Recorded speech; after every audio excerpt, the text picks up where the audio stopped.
जो लोग anti depressant medicine खा रहे हैं उनको अपनी दवाइयाँ बिल्कुल जारी रखनी है, ताकि आपके एग्स की क्वालिटी अच्छी नहीं होती और हमें मेडिसिन की डोज बहुत ज़्यादा करनी पड़ती है।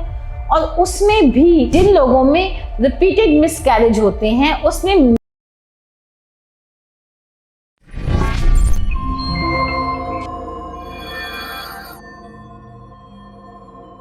अस्सलाम वालेकुम, डॉक्टर सुंबल अफजल आज आपके साथ बहुत ही इम्पॉर्टेंट टिप्स शेयर करने जा रही हैं।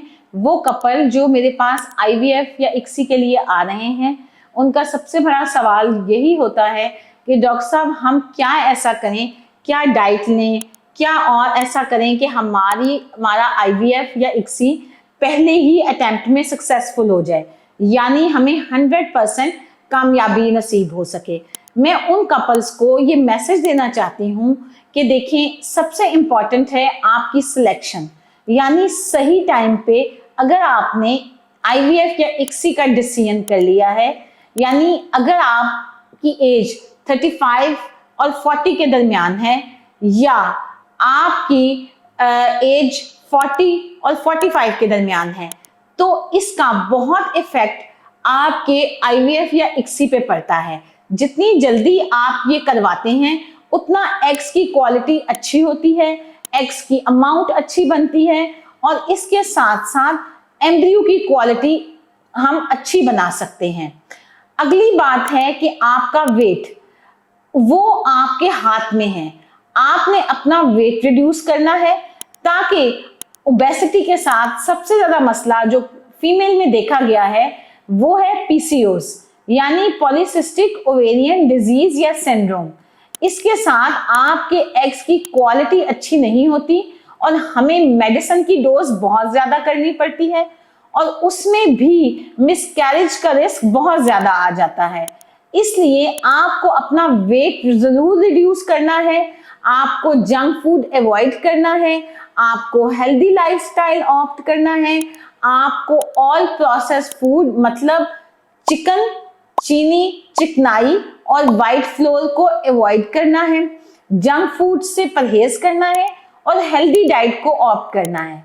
हेल्दी डाइट में आपकी डाइट को 70% फाइबर पे मुश्तमिल होना चाहिए और प्रोटीन होनी चाहिए और 20% ये कार्बोहाइड्रेट्स पे शामिल हो और 10% फैट, यानी आपने सब्जियां, सलाद, मटन, फिश का इस्तेमाल ज्यादा करना है और फ्राइड चीजों और प्रोसेस चीजों से परहेज करना है, जिससे आपकी ये ओबेसिटी को कंट्रोल किया जा सकता है।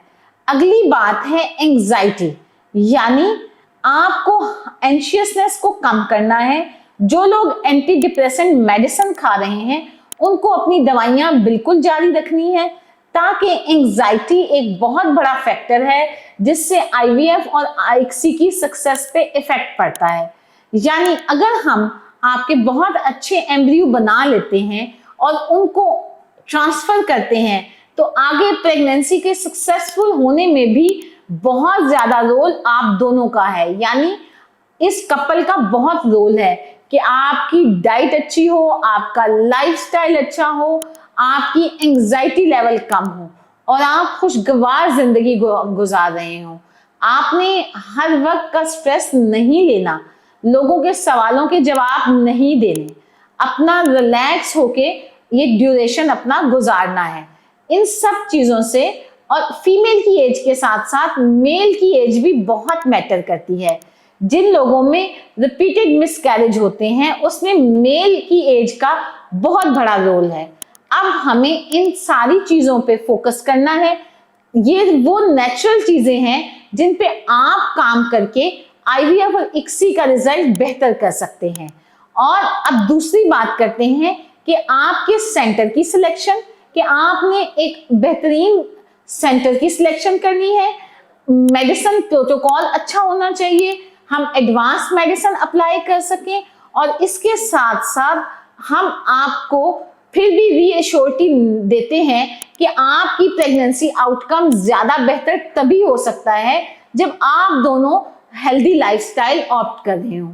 तो इस मेरी वीडियो को जरूर देखें, क्योंकि इसमें मैं आपको वो नेचुरल तरीके बता रही हूँ जिससे आप IVF और ICSI की सक्सेस को इंक्रीज कर सकते हैं। शुक्रिया।